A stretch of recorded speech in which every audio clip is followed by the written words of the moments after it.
Jr.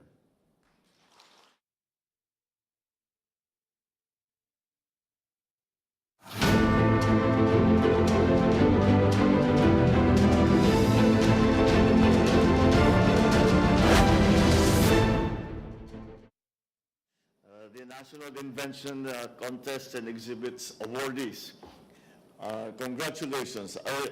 I think we have here a perfect example of what is the distinct quality in Filipinos that has made us so successful in the labor markets all over the world.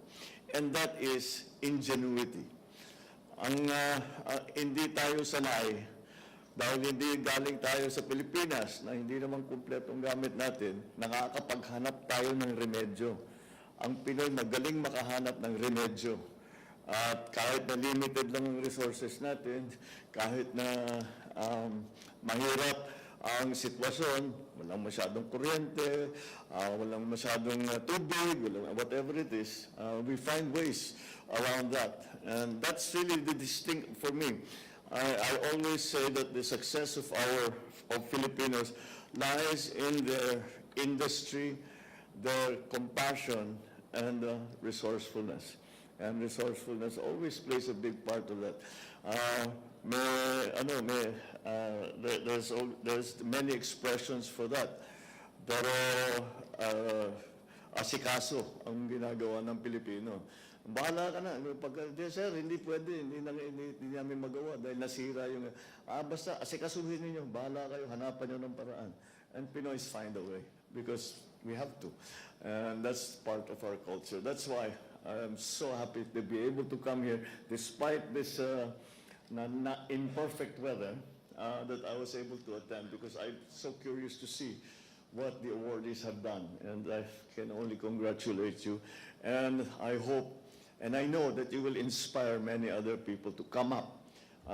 We also on well, let me first greet all the others, all of those who are part of this effort, the members of the private sector who are our full partners in all that we do, my fellow workers in government.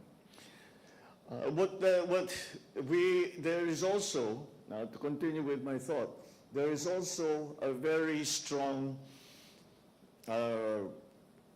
motivation for the Philippine economy to have an environment that is conducive to startups.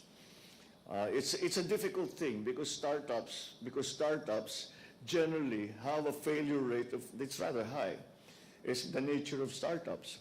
But one unicorn makes up for all of those others that did not make it. And that's what we have to do. Marami talaga tayo. Ako nakikita ko sa mga universities. Ang dami kong nakikita. Really good ideas. Ang problema talaga natin, hindi tayo marunong mag-scale. How do you scale it into so that it becomes a commercial production? How do you engineer the production? How do you keep costs down? How do you procure the supplies, the raw materials that you need?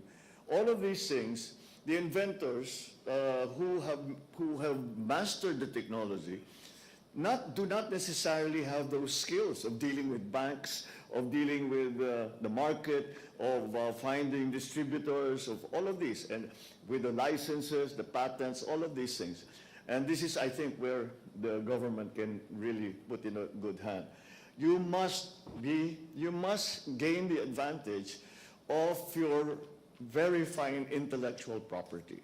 Kayo nakapag-isip niya, kayo nag-invento nito eh. Kailangan, maramdaman na naman ninyo na may magandang nangyari dahil kayo nakaisip ng napakagandang invention at maraming natutulungan. And I think that, once again, that will encourage. Ang Filipino naman is very innovative in our own way. So if we have this environment, if we have an environment that is conducive to startups, and we begin to see successes in that environment, other people will now be able to say, well, you know, I can actually make a living out of this. If I come up with a good idea, pwede kong ihanap buhay ito.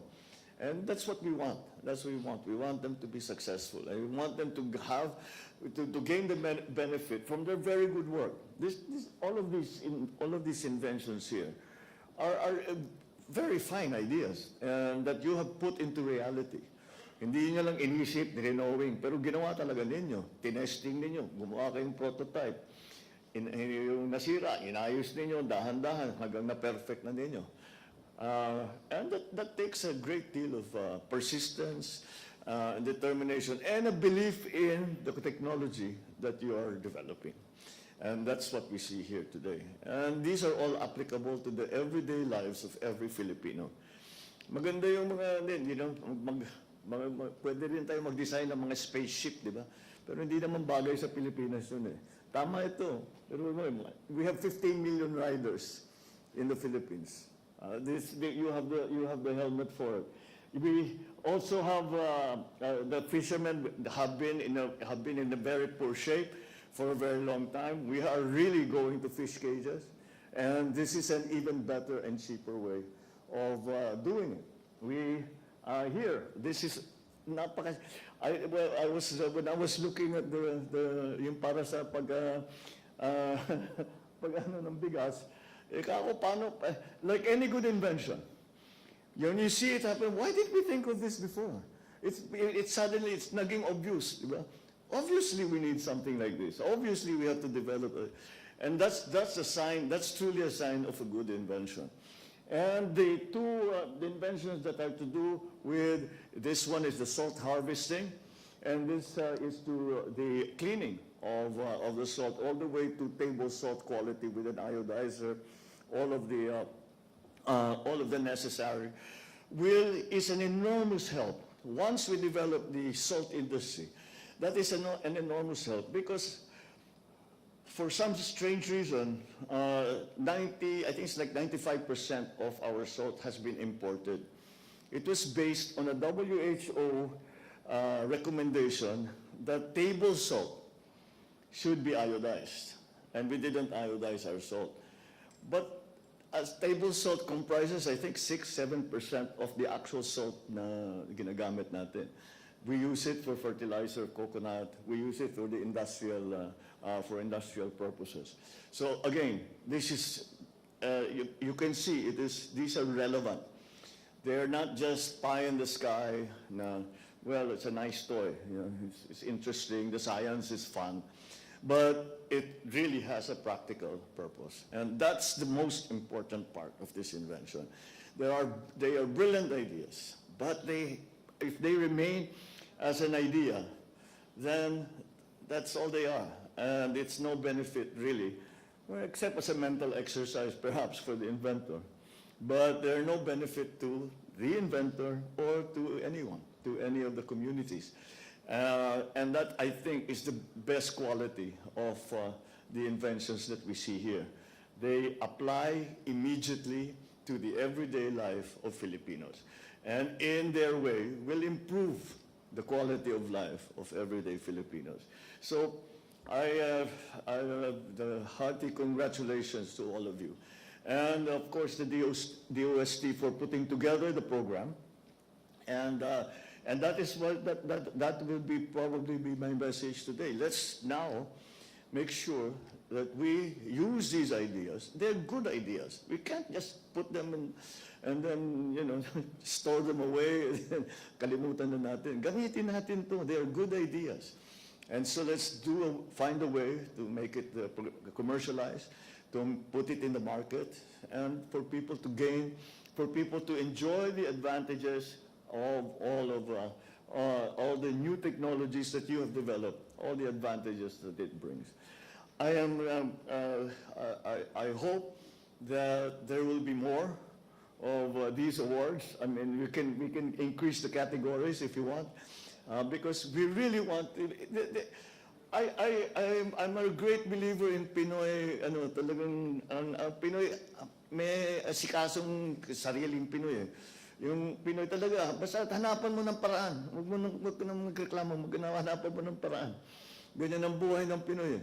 And we do. Hinahanapan natin ng paraan. Kaya tayo may mga inventor na ganito, nakahanapan nila ng paraan, ginagamit nila ang science. And that's exactly what we want to see. As you all well know, the entire global economy is moving towards a more technological base.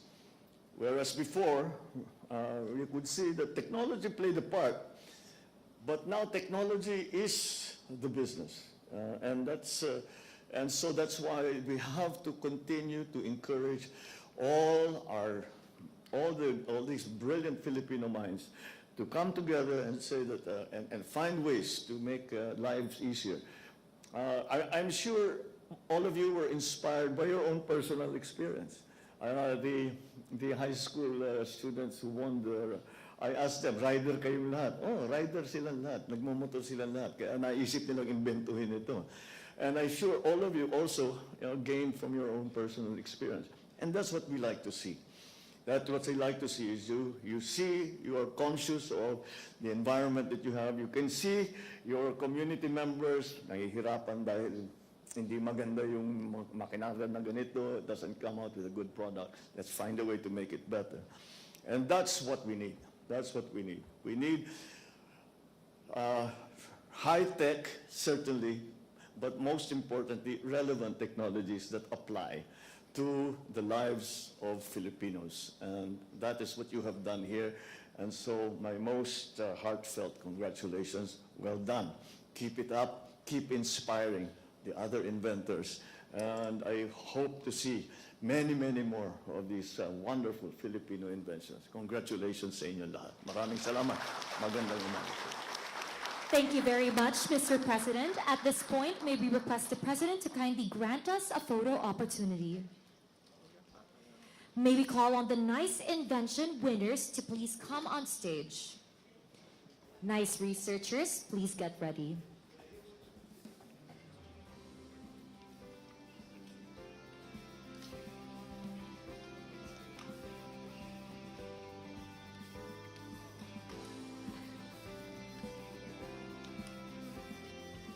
Nice researchers, please get ready.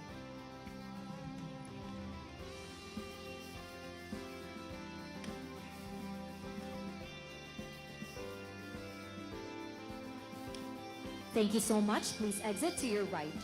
May we please call on stage the Nice researchers. International Competition Awardees, please prepare.